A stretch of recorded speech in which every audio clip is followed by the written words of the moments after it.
नमस्कार. नानाजी जोशी विद्यालय शहापूर यूट्यूब चॅनलमध्ये सर्वांचे पुनश्च एकदा स्वागत आहे.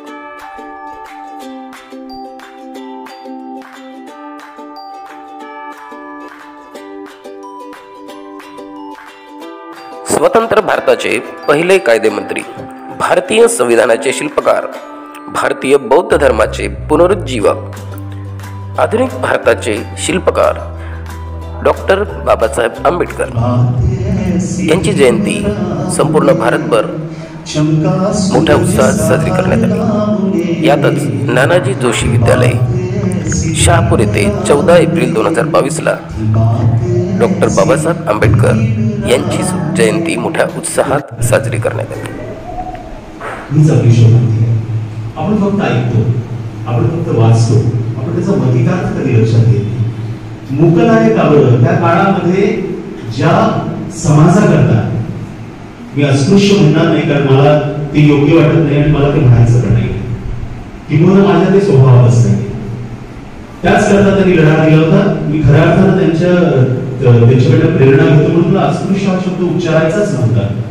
ज्या समाजाकरता ते लढा देत होते त्या समाजाला ज्यांचा आवाज बाहेर निघत नाहीये.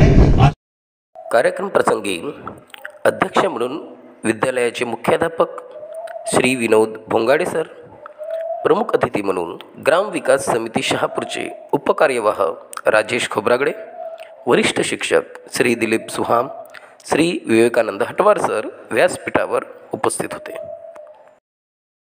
सर्व मान्यवरांनी डॉक्टर बाबासाहेब आंबेडकर यांच्या प्रतिमेला माल्यार्पण केले. शिक्षक श्री पंकज गजबिये सर यांनी बाबासाहेब आंबेडकर यांच्या जीवनावर प्रकाश टाकला. का बरं साजरी करतो? त्याचप्रकारे आपण आपल्या मनाला आज प्रश्न विचारला का की बाबासाहेबांची जयंती भारतभर तर साजरी होतेच, नक्कीच भारतभर साजरी होण्यामागं कारणही आहेत तसे. भारताच्या राज्यघटनेचे शिल्पकार आहेत ते. भारतामध्ये त्यांनी दलितांच्या उत्थानासाठी खूप सारे कार्य केले. SC, ST, OBC, SBC या सर्व समाजाला समानता मिळवून देण्याकरता प्रयत्न केला. महिलांना प्राधान्य मिळवून देण्याकरता प्रयत्न केला. भारतात एक नाव होईल त्यांचं, असं खूप मोठं कार्य आहे. पण जगभर जयंती साजरी होण्यामागं कारण काय? आज आपण अमेरिकेमध्ये गेलो. अमेरिकेमध्ये जगविख्यात अशी कोलंबिया युनिव्हर्सिटी आहे. कोलंबिया युनिव्हर्सिटीच्या प्रवेशद्वारामध्ये गेलो. दार उघडल्याबरोबर उजव्या हाताला डॉक्टर BR आंबेडकर यांचा पुतळा आहे आणि त्या पुतळ्याखाली 2 शब्द लिहिले, symbol of knowledge. Symbol of knowledge समजते ना तुम्हाला? सर्व आता तुम्ही सुशिक्षित विद्यार्थी आहात, जिज्ञासू विद्यार्थी आहात. तुम्हाला शब्दांमधून त्याचा अर्थ काय आणि त्या अर्थामधून आपण काय बोध घ्यायला पाहिजे हे कळते. सिम्बल ऑफ नॉलेज म्हणजे ज्ञानाचे प्रतीक. आपण जेव्हा सायन्स वगैरे शिकतो नाही का, तेव्हा सायन्स शिकत असताना अशा मूर्त आणि अमूर्त गोष्टी शिकतो ना. उदाहरणार्थ आपण भावना मूर्त स्वरूपात नाही पाहू शकत, प्रेम मूर्त स्वरूपात नाही पाहू शकत, दुःख मूर्त स्वरूपात नाही पाहू शकत, बरोबर आहे? त्याप्रकारे ज्ञान सुद्धा मूर्त स्वरूपात नाही पाहू शकत. म्हणजे आपण डोळ्यांनी पाहू शकत नाही, कानांनी ऐकू शकत नाही, हाताने स्पर्श करून पाहू शकत नाही. ज्ञान अशी एक गोष्ट आहे. पण जर ज्ञान बघायचं असेल किंवा ज्ञान समजायचं असेल की नेमका नॉलेज काय असतो हे समजायचं असेल तर डॉक्टर बाबासाहेब आंबेडकरांना बघा. ते एक मूर्त स्वरूप आहे ज्ञानाचं. याचा अर्थ नुसतं एकट्या अमेरिकेतच नाही, बरं तुम्ही लंडनला जाल तिथे पण तुम्हाला डॉक्टर बाबासाहेब आंबेडकर यांची मूर्ती भेटेल. तुम्ही चायनाला जाल तिथे पण भेटेल, साऊथ आफ्रिकेला जाल तिथे पण भेटेल. जगभर डॉक्टर बाबासाहेब आंबेडकर असे व्यक्तिमत्व आहेत ज्यांच्या जगात सर्वात जास्ती पुतळे म्हणून एक रेकॉर्ड बनलेला आहे. असं म्हणतात की जगामध्ये जवळपास 200च्या जवळपास देश आहेत. आपण जर प्रत्येक देशाचा अभ्यास करायला गेलो तर सर्वात पहिले आपल्या नजरेसमोर त्यांच्या जिओग्राफिक इन्फॉर्मेशन येते, भौगोलिक माहिती नाही का. भारत एक असा देश आहे ज्याची जेव्हा माहिती गोळा करणं सुरू करतो आपण, तेव्हा भौगोलिक माहितीच्या अगोदर ऐतिहासिक माहिती सर्वात पहिले समोर येते. ती ऐतिहासिक माहिती सांगत का बरं येते? कारण की भारतामध्ये असे कितीतरी थोर महापुरुष होऊन गेले, महात्मा होऊन गेले, ज्यांनी भारताचं गौरव केलं जगभर. आणि आपण आज गर्वानं म्हणतो की त्या थोर महापुरुषांमध्ये डॉक्टर बाबासाहेब आंबेडकर हे असे एक व्यक्तिमत्व आहे, एकटे एक व्यक्तिमत्व आहे ज्यांचे जगभर गौरव होते आज. का बरं? कारण की ते ज्ञानाच्या सागर होते आणि त्या ज्ञानाच्या सागराला कधीही त्यांच्या ज्ञानाचा गर्व झाला नाही.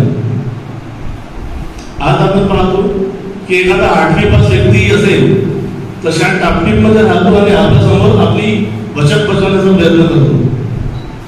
त्यांच्या डिग्री आपण मोजू शकत नव्हतो, इतकी डिग्रीज त्यांच्याकडे होत्या, तरी गर्वाचा एक लहान शिक्षक त्यांच्या चेहऱ्यावर कधीही पाहिजे नसावे.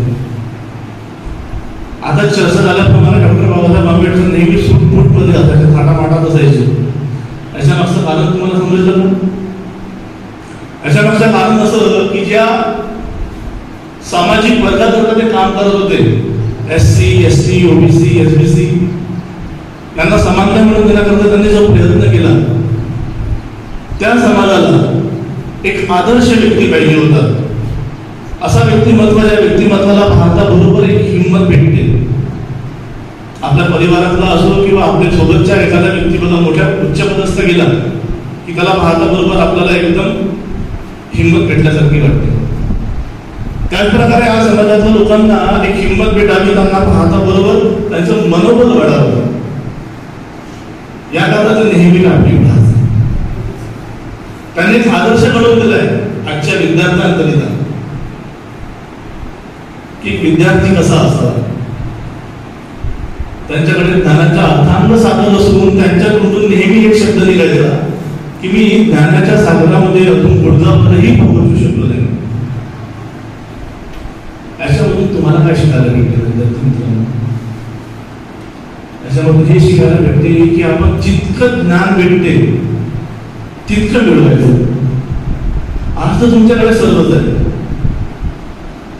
त्यावेळेला डॉक्टर बाबासाहेब आंबेडकरांनी जगाच्या बाहेर राहून त्यांनी शिक्षण घेतलं. त्यांची हेअर कट करायला नावी मिळत नव्हते, स्वतः त्यांना घरच्या लोकांच्या मदतीनं हेअर कट करावी लागत होती. हे सर्व असताना त्यांनी असा अभ्यास केला ज्या अभ्यासाच्या माध्यमातून जगभर त्याचं नाव झालं.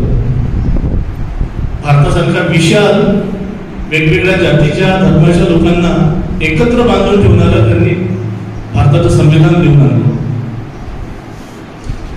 असं व्यक्तिमत्व तुमच्यामधून घडावं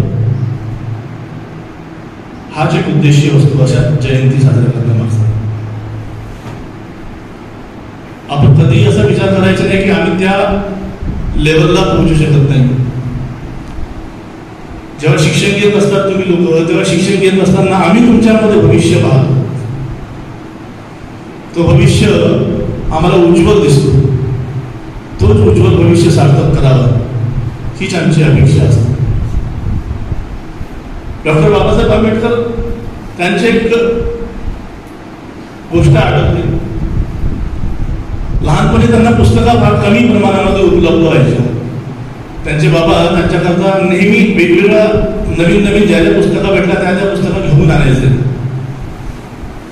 तरी त्यांची अभ्यासाची भूक भागत नव्हती. कधी कधी रामजी आंबेडकरांना असं वाटायचं की ते डॉक्टर बाबासाहेब आंबेडकरांच्या शैक्षणिक कामामध्ये पुरे ठरत नाहीये. याची जाणीव डॉक्टर बाबासाहेब आंबेडकरांना लहानपणापासूनच होती आणि म्हणून त्यांनी नेहमी एक प्रयत्न ठेवला की जी पुस्तकांना जेव्हा मिळायची तेव्हाच त्या पुस्तकेला वाचणं सुरू करायचे आणि त्याच दिवशी ती पूर्ण पुस्तक वाचून काढायचं. त्यांना एकदा त्यांच्या शिक्षकांनी विचारलं की बाबा रे तू कालच पुस्तक घेतली आणि आजच परत करतोय, एका दिवसामध्ये तुझं वाचून झालं का? डॉक्टर बाबासाहेबांनी उत्तर दिलं, हो माझी पुस्तक वाचून झाली. त्यांना विश्वासच झाला नाही. त्यांनी विचारलं सांग या पुस्तकीमध्ये काय आहे. त्यांनी एकूण एक मुद्दा त्यांना सांगितला एवढंच नाही, तो त्या पुस्तकीच्या कोणत्या पानावरती कोणता मुद्दा आहे एवढंही ते सांगू शकतो. ज्या प्रकारे आज आपण पाहतो ना, कम्प्युटरमध्ये मेमोरी चिप असते. एकदा एखादी वस्तू स्कॅन केली की त्या ठिकाणी सर्व PDF किंवा JPG फाईलमध्ये लोड होऊन जातं. त्या प्रकारे त्यांच्या ब्रेनमध्ये ते साठवून जायचं. जे आपण आता बोललो की डॉक्टर बाबासाहेब आंबेडकरांनी भारतीय घटना लिहिली, ते लिहित असताना तोच नॉलेज, तोच ज्ञान त्यांच्या कामात आलं. त्यांची वाचलेली एकूणही पुस्तकं त्यांच्या डोक्यामध्ये अशा पद्धतीने फिट होती, तशा पद्धतीने कम्प्युटर्समध्ये फाईल फीड असतात. त्यांना कधीही कोणीही विचारलं की या पुस्तकीमध्ये हा मजकूर पाहिजे आहे, कोणत्या पानावर भेटेल, ते बेधडक सांगत होते. हा एक आपल्यासमोर आदर्श आहे. तो जेव्हा ठेवतो आपण तेव्हा आपल्याला प्रेरणा भेटते. तुम्ही खूप सारे चित्रपट पाहता. जेव्हा डॉक्टर बाबासाहेब आंबेडकरांची आई आजारी होती, आपण तर समजू शकतो ना की शिक्षण त्यांना मिळत का बरं नव्हतं, त्यांना वर्गाच्या बाहेर का बरं बसवलं जात होतं, शाळेमध्ये का बरं पाणी दिलं जात नव्हतं, का बरं नावी त्यांची कणी करायला येत नव्हता, आपण तर समजू शकतो. त्यांची आई आजारी असताना माहिती आहे का तुम्हाला, डॉक्टर लोक सुद्धा त्यांच्या घरपर्यंत, त्यावेळेला हकीम किंवा आपण वैद्य म्हणतो ते उपलब्ध असायचे, ते सुद्धा त्यांच्या घरपर्यंत पोहोचत नव्हते. म्हणजे जो आरोग्याची सेवा पाहिजे असते आपल्याला, जे आज आपण पाहतो की डॉक्टर लोक आरोग्याची सेवा सुरू करायच्या अगोदर शपथ घेतात, तुम्ही कोणत्याही रोग्याला, कोणत्याही आजाराला कधीही नाही म्हणणार नाही, त्या शक्तीचा विचारच करू शकत नाही आपण. त्या कालावधीमध्ये, ज्या कालावधीत डॉक्टर बाबासाहेब आंबेडकर आले, तेव्हा तुमच्या आमच्यासारखा एखादा व्यक्ती राहिला असता, ज्या व्यक्तीला समजलं, नजरेसमोर दिसून राहिलं की माझी आई आजारी आहे आणि माझी आई आजारी असताना डॉक्टर किंवा हकीम किंवा वैद्य माझ्या घरपर्यंत येऊ शकत नाही, तेव्हा चित्रपटांमध्ये आपण जे पाहतो किंवा आजच्या वास्तविकतेच्या हिशोबाने विचार केला असता तर आपण काय केलं असतं? आपण प्रण घेतला असता की मी डॉक्टर बनीन, माझ्या आईला आजार झाला तसा आजार दुसऱ्यांना होऊ नये, आणि झाला तर त्या आजाराला मी दुरुस्त करण्याकरता अथक परिश्रम करेन, अशा प्रकारचा विचार केला असता आपण. बरोबर, आपली मानसिकता हेच सांगते आपल्याला. बरोबर, पण डॉक्टर बाबासाहेब आंबेडकरांनी विचार केला की माझ्या आईला तर आजार आहे, पण याच्यापेक्षा मोठा आजार तर समाजाला झालेला आहे. आणि तेव्हापासूनच त्यांनी मनाला निर्धार केला की हा समाजाचा आजार मला मोडण्याकरिता अथक परिश्रम करायचा. आणि त्याच परिश्रमाची फलश्रुती पाहतो आपण की आज डॉक्टर बाबासाहेब आंबेडकर आपल्याकरता असे आदर्श ठरले, ज्याची बरोबरी क्वचितच एखादा व्यक्ती करू शकेल. आजच्या प्रसंगी मी फक्त तुम्हाला एवढंच बोलू इच्छितो की तुम्ही त्यांच्या पावलावर पाऊल ठेवण्याचा प्रयत्न करा. एक चारित्र्यवान व्यक्ती कसा असतो, एक शीलवान व्यक्ती कसा असतो, एक विद्यार्थी दशेत राहणारा विद्यार्थी कसा असतो, हे आदर्श तुमच्या समोर डॉक्टर बाबासाहेब आंबेडकर यांच्या माध्यमातून साकार झालेला आहे. त्या आदर्शाला तुम्ही नजरेसमोर ठेवा. तुमचं शिक्षण इतकं वाढवा की आम्ही जे तुम्हाला शिकवतोय आम्हालाही गर्व होईल की आमचे विद्यार्थी या पदापर्यंत पोहोचले. आज डॉक्टर बाबासाहेब आंबेडकर यांच्या जयंतीनिमित्त मला या ठिकाणी बोलायला संधी भेटली, 2 शब्द मांडला, एक संधी भेटली, या कारणाने मी आयोजकांचा आभारी आहे. आणि प्रसंगी विद्यार्थ्यांनी सुद्धा डॉक्टर बाबासाहेब आंबेडकर यांच्या जीवनावर प्रकाश टाकला, ज्यामध्ये आश्रय श्रीकृष्ण बाबरे आणि स्नेहल दिनकर गलबले या विद्यार्थ्यांनी डॉक्टर बाबासाहेब आंबेडकर यांच्या जीवनावर प्रकाश टाकला. अपेक्षितांच्या जीवनामध्ये अस्मितेची ज्योत पेटवणारा प्रकाश सूर्य, तसेच स्वतःच्या अलौकिक विद्वत्तेचा वापर समाजहितासाठी करणारा पहिला महामानव म्हणजे डॉक्टर बाबासाहेब आंबेडकर हे होते. डॉक्टर बाबासाहेब आंबेडकर यांचा जन्म 14 एप्रिल 1891 मध्ये मध्य प्रदेशातील महू गावामध्ये झाला. त्यांच्या आईचे नाव भीमाबाई व वडिलांचे नाव रामजी आंबेडकर हे होते. बाबासाहेब लहानपणापासूनच खूप हुशार आणि महत्वाकांक्षी विचारांचे होते. त्यांना शालेय शिक्षण घेत असताना अस्पृश्यामधून मानहानी स्वीकारावे लागले, परंतु ते मुळीच खचले नाही. त्यांनी अस्पृश्य दीनदलितांच्या उद्धार हेच आपले अंतिम ध्येय ठेवले. समाजाने धिक्कारलेल्या समाजासाठी ते आशेच्या किरण ठरले. मूक नायक हे पाक्षिक, बहिष्कृत भारत हे साप्ताहिक. अध्यक्षीय भाषणामध्ये श्री विनोद भोंगाडे सर, मुख्याध्यापक नानाजी जोशी विद्यालय शहापूर यांनी बाबासाहेब आंबेडकरांच्या जीवनचरित्र वाचून त्यांच्यापासून आपल्या जीवनामध्ये सुद्धा प्रेरणा घेण्याविषयी विद्यार्थ्यांना आवाहन केले. शिक्षक आणि उपस्थित सर्व विद्यार्थी मित्र, आता आश्रय, स्नेहल आणि गजनी सरांनी आपल्या खूप छान पद्धतीने मार्गदर्शन केलं.